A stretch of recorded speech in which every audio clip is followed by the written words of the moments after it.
Hi, everyone, and welcome to Next Gen Search, boosting visibility with social media.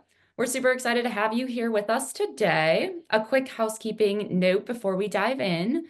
If you have any questions at any point, feel free to drop them in the Q&A box, and we'll be answering as many as we can during our live Q&A session at the very end. And yes, the session will be recorded, so you'll get the on-demand version sent to your inbox. Now we'll go ahead and introduce today's speakers. Monica, if you want to click to the next slide, please. Today we have Monica Ho, the Chief Marketing Officer at Soci, along with Kelly Satino, the Social Media Engagement Manager at Soci, joining us. So with that, I will turn it over to Monica to get started. Hello, everyone, and thank you so much for joining. Really excited to cover this topic today, the next gen search. Before we get into the topic at hand, I did want to, give a little bit of background data. And this is not something that's going to be surprising, but I think it's important for us to just, start from this point, which is, our media habits have drastically changed. When I was, just getting into my career, I'm not going to say the year that was, but, then we were spending on average about 4 hours of our typical day in media. And that media looked a little different, right? So when we had a need that needed to be filled, that typically was done through word of mouth, newspapers, and something that was called the Yellow Pages, which is now no longer. Today, when we look at the environment, we're spending 3 times the amount of our day in media. So about 12 hours of our day, or half of our waking hours in media. 2/3 of that time is spent on digital screens. And as a result of that, when we have a need, we are fulfilling that through search online, through search engines. We're using map and navigation apps, and we're using social media sites. And that's pretty important. Again, this is not something that you probably don't know, but really want to emphasize the difference in the amount of time we're spending in these channels and how much our search has changed. What's interesting, though, because we're spending so much more time in media and on digital screens, what's really changed in our behavior is that what's happening a lot more than ever before is we're discovering our needs more than they're being found. And what does that mean? That's a little confusing. I like to explain it as active search versus a passive search. So if you have a need, let's say that you know that you're going to be moving at the end of the month, your lease is up, you need to find a new apartment. So you start to look for new apartments near you, you're using different keywords. That's an active search. I'm actively looking for something. The other side is passive. That happens when I'm not actually looking right now. I might be on my favorite social media site, just checking in on friends. I'm standing at the Starbucks line in the Starbucks line. I have 10 minutes to kill, and I see a pretty cool piece of content, and it's from an apartment near me, and it's a really cool pool, and I click on it. That is a discovery, and it's really passive search. So I didn't go to social media to look for an apartment with a pool, but here I am looking at content, and now I'm interested in getting a tour of that location. So really wanted to really set that definition, because we're going to talk about active and passive search a lot today in our discussion. So that discovery is happening more and more today than ever before, because again, we're spending so much time on digital screens. And 1/3 of that time is actually spent in social media. So over 3 hours of our waking hours a day, the average consumer is in a social media site. And if you look at the different sites, Facebook is still top, YouTube, Instagram, WhatsApp, TikTok, there's a plethora of social engines out there. And as a result of that, again, we're not just catching up with friends, but we're going there to learn something, to be inspired. And a lot of discovery is happening. In fact, 97% of consumers say that they've discovered new products, businesses, and services via social media. That's huge, right? If you look at a given day, in just one day, about 37% of consumers say this type of discovery is happening every day. So social media is such a powerful discovery engine, and where the majority of that passive search and discovery is happening. So that's really important to understand. But when we talk about active search, it's still a Google search world, right? I have, my lease is up, probably not at the end of this month. I would have started looking at apartments a couple months ahead of time, right? But my lease is coming up. I need to find another apartment. So now I'm in an active search. So when we survey consumers and say, okay, when you are looking for something, what are the top sources that you're using to find information? And as you can see in this chart here, Google search is number one. 72% of consumers say they turn to Google search, but these are not exclusive, right? We know that consumers are using multiple channels. So even though I'm looking for an apartment, maybe my search starts on Google, but I'm typically using between 6 to 8 different sources sometimes when I'm looking for a search. So if you look at the second most popular, it's Google Maps, right? Consumers want to find things that are closest to them, especially if it's an apartment or some place to live. But look at what comes up third, fourth, fifth, etc. These social properties are coming up as the top fourth, fifth, sixth source for an active search.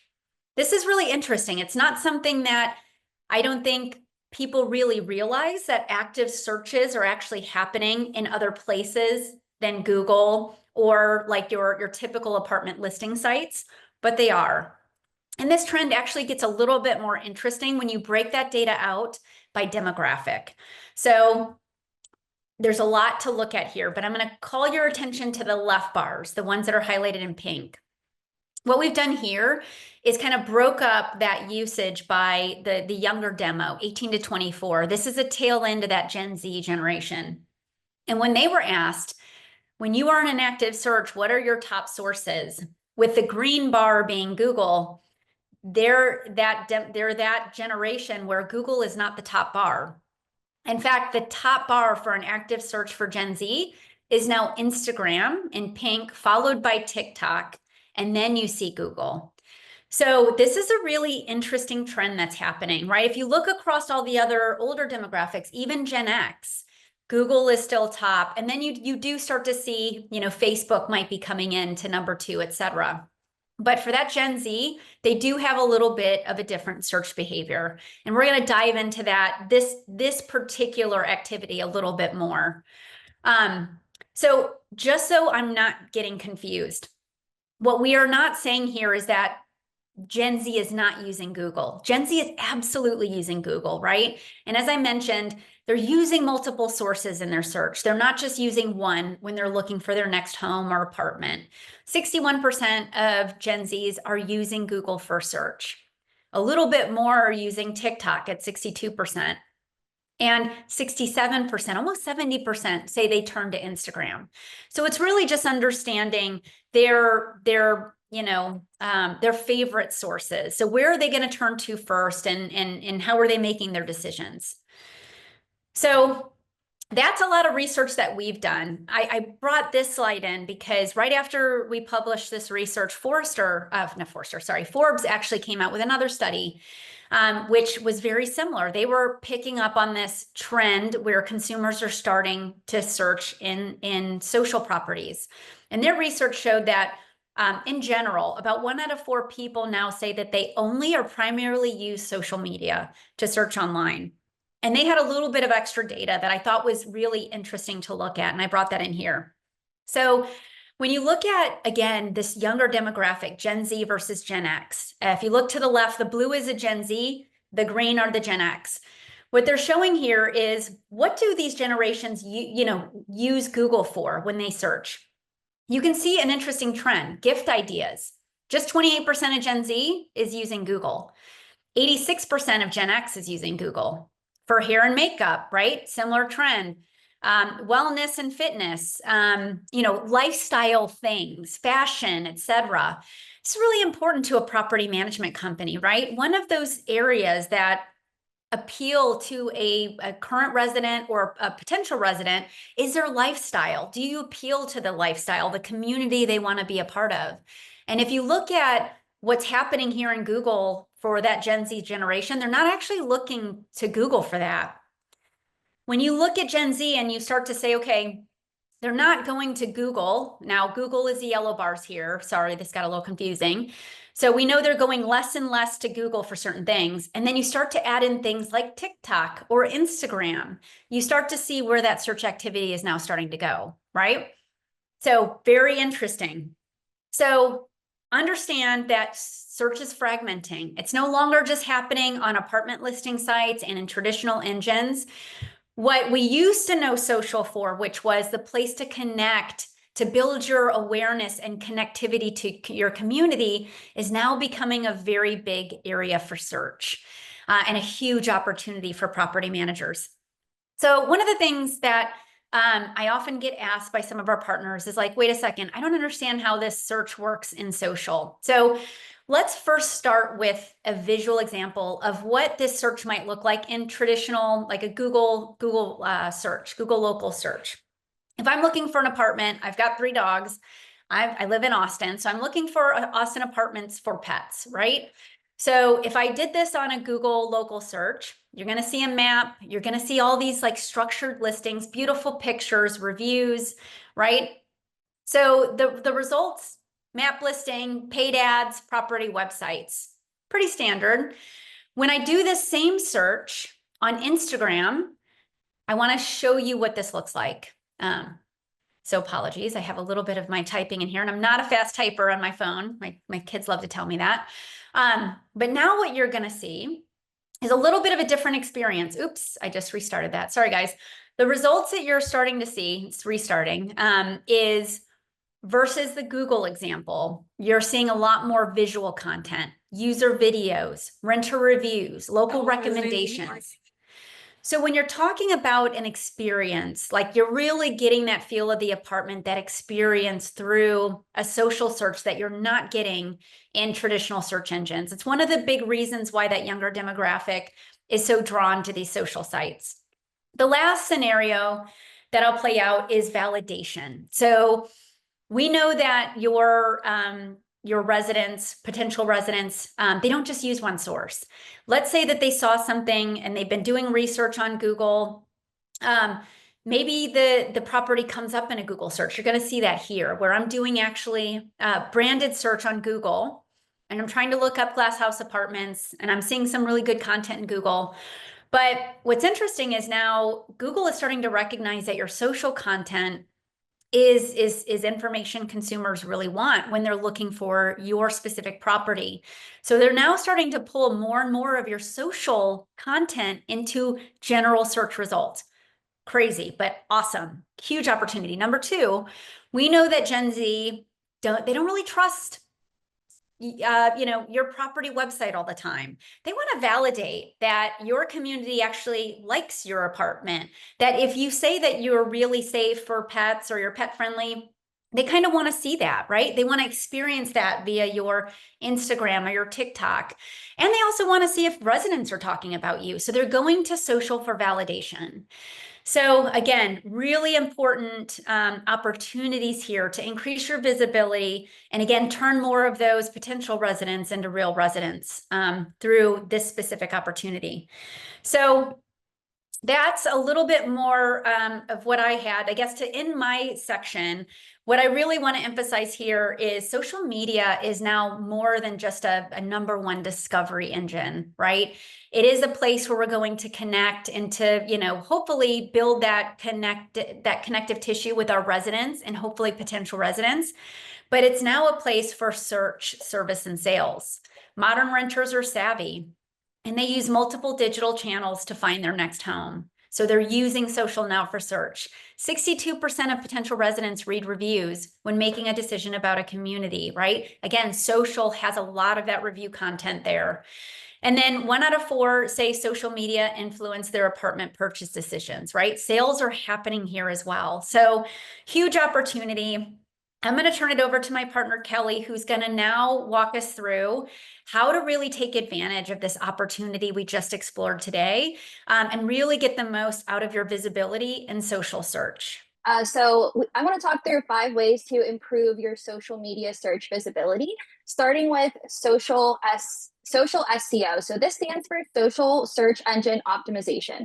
kind of a mouthful, but we're bringing this up today due to Google's algorithm changes of now incorporating social into the search engine result page, as Monica just shared with us. So we recommend that all marketers are aware of this changing landscape with SSEO, and they feel comfortable with the ways that they can optimize for it. So starting with our first recommendation here is conducting keyword research by platform. So there's a few different ways you can do this. One, you can enter in keywords into the search bar and find trending topics and phrases. You can utilize a tool like Google Trends or other third-party tools. There's also a really cool TikTok tactic that I'll show you in just a minute on the next slide. When creating content, whether this be on Facebook or Google, you really want to keep in mind who, what, when, where, why, and how, so that the content is ultimately informative. Google wants to know who you are, what you do, and who you're trying to reach. So it's really important that you make it easy for them to understand that, and then they can then share that in their algorithm.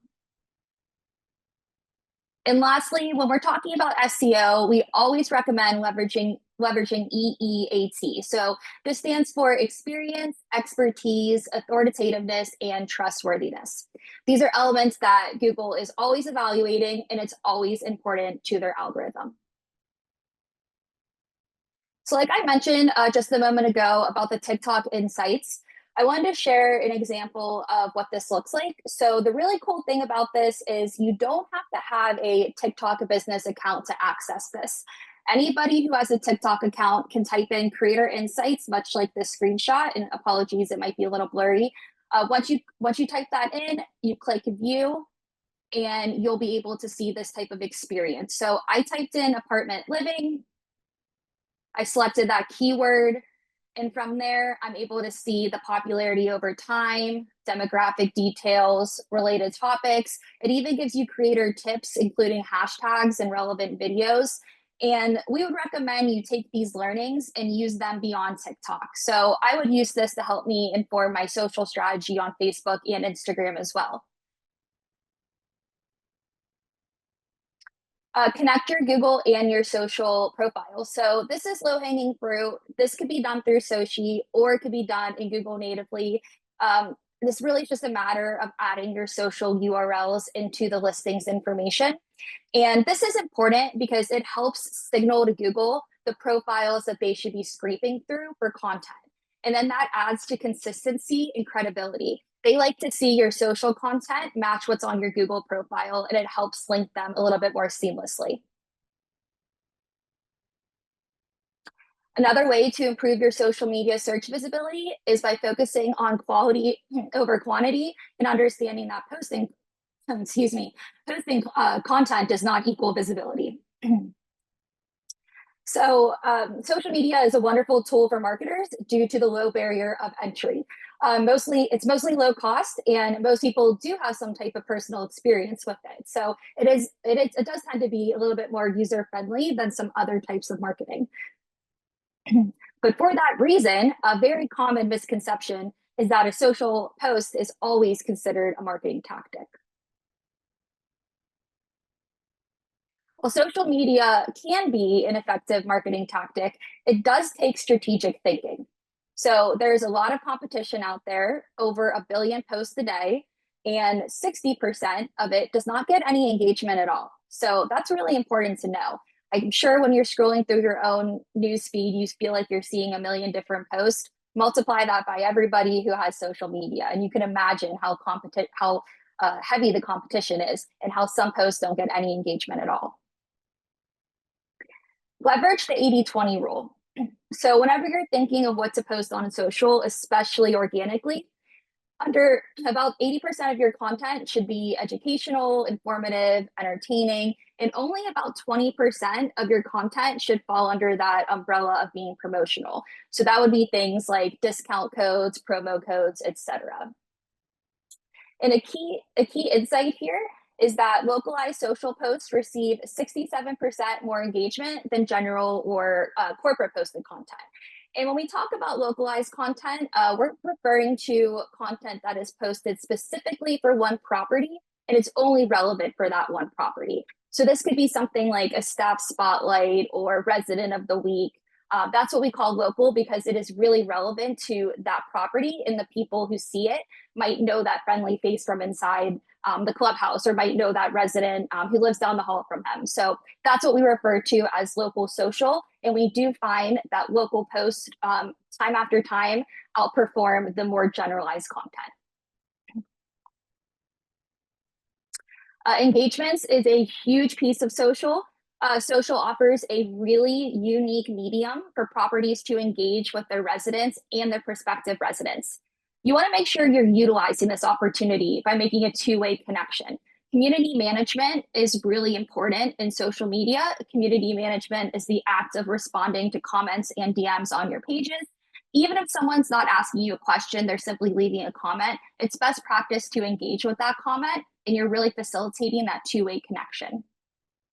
Also leveraging the algorithm boost. So a fact that always surprises people is that only about 2 to 3% of your audience actually sees your social media post. However, highly engaged content can be seen by up to 15% or more of your audience. So you might be asking, how do I get those engagements? I want to be on that 15% of the scale there. So ranking factors are super important. The algorithms actually care about different metrics and they weigh them higher than other metrics. So we find that a lot of the networks that we work with, meaning Facebook, Instagram, TikTok, etc., they put a lot of value into shares and saves in their algorithm. So this means when you're creating content, you want to create content that will optimize for as many people to want to share and save that post as possible, because then it'll be served to more people and ultimately get more reach.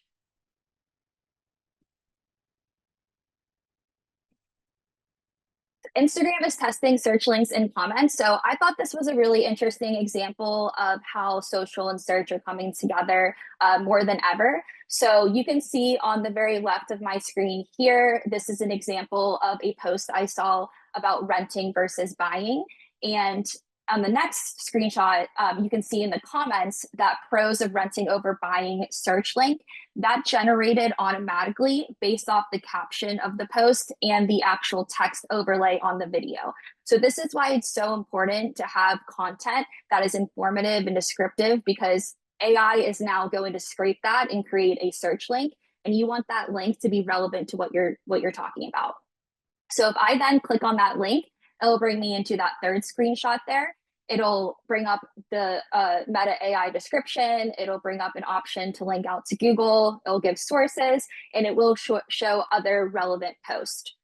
Lastly, if I click that Google icon, it'll bring me to that fourth screen there, and it is a Safari search query of pros of renting over buying. So really great example of how search and social are pairing together more than ever, and how you're actually even linking out to Google now through Instagram. And this is a very new update, so something we wanted to flag.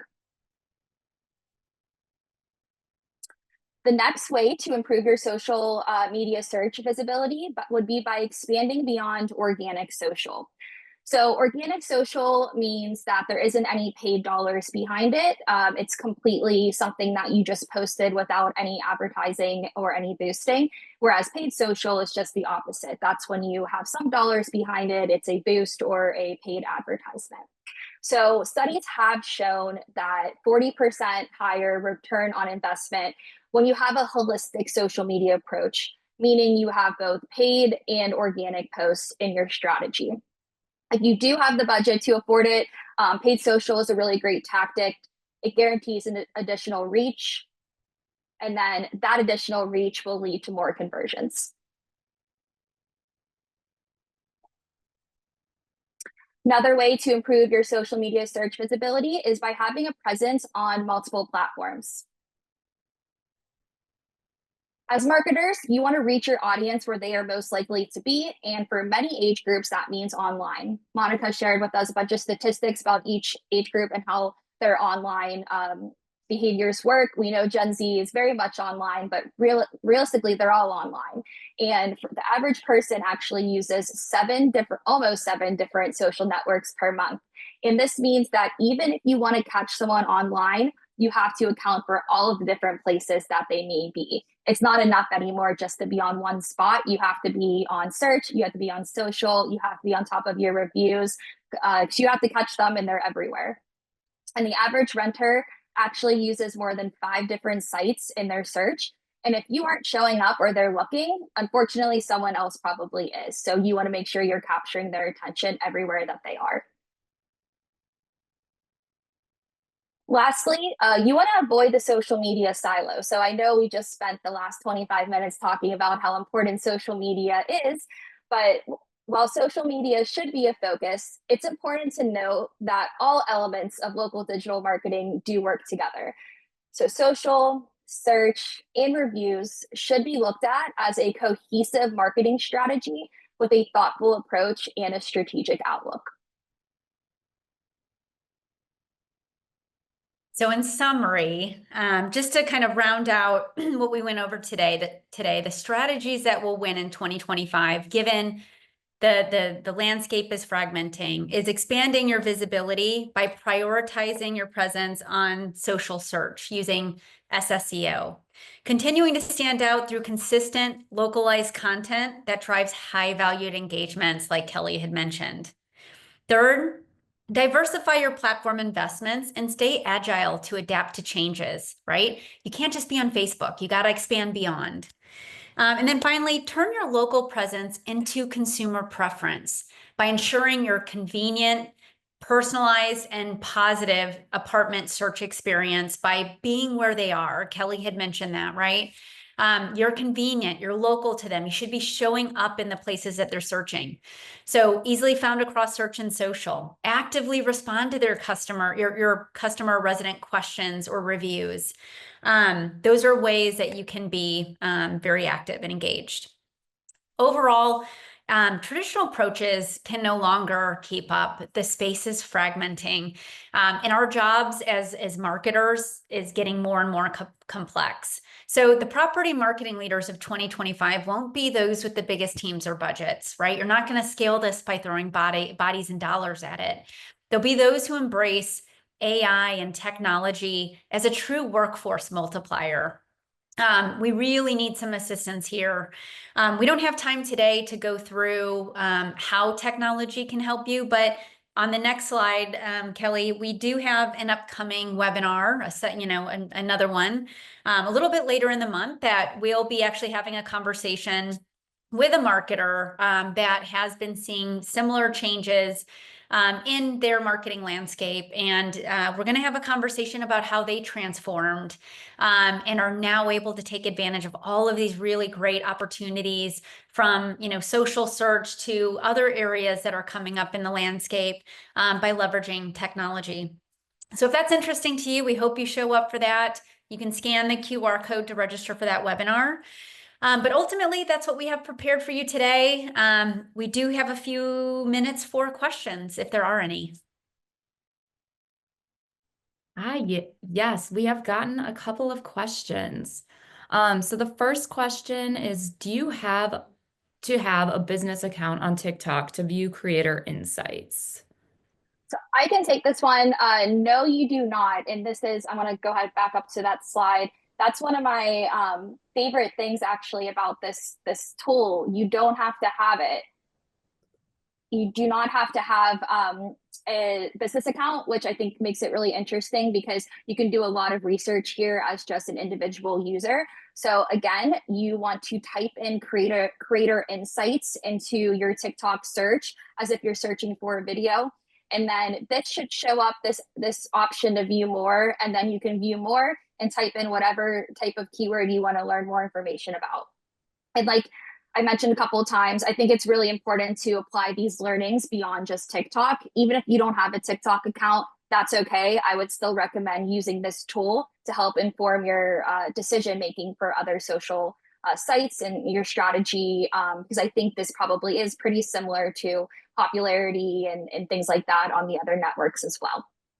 What's also, just to add to that, Kelly, I mean, there are some folks out there that don't believe that search is actually happening on social, right? And as you can see from the sheer numbers here, 279,000 searches on TikTok for apartment living, right? And you look at some of these volumes, And then also it'll show you the trend of how search activity is transforming. So again, even if it's just a validation, take some of the keywords that you're hoping to appear for in places like, Google and other things, and then see, like, are there searches happening there? Are they growing? If so, you now have access to the data to kind of prove why you should be there too.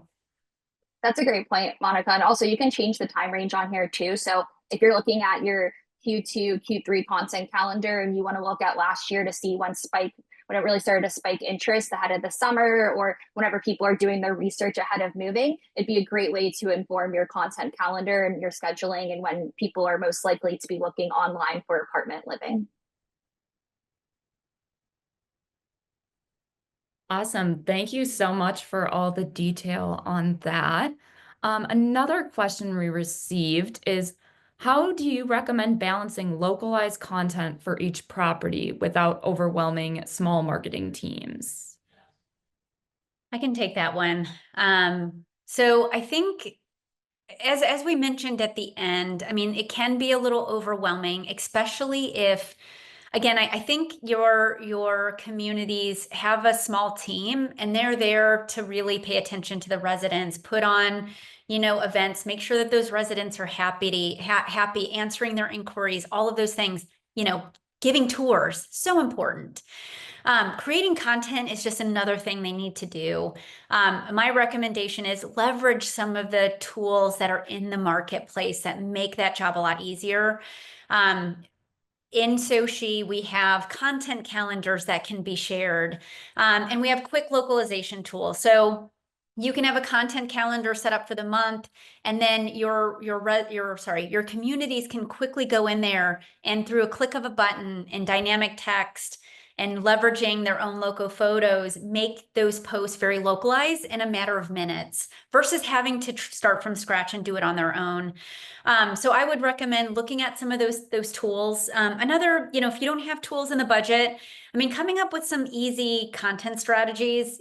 Kelly had mentioned, highlighting resident of the week, where you're actually, that's so local and that's really showcasing your community. And I know your residents would love it, something like that, or showcasing some of your local events, right? These are things that your community's already doing, and take advantage of that. Just give them ideas. So maybe on Tuesday, you do this type of post, and on Friday, you do this type of post.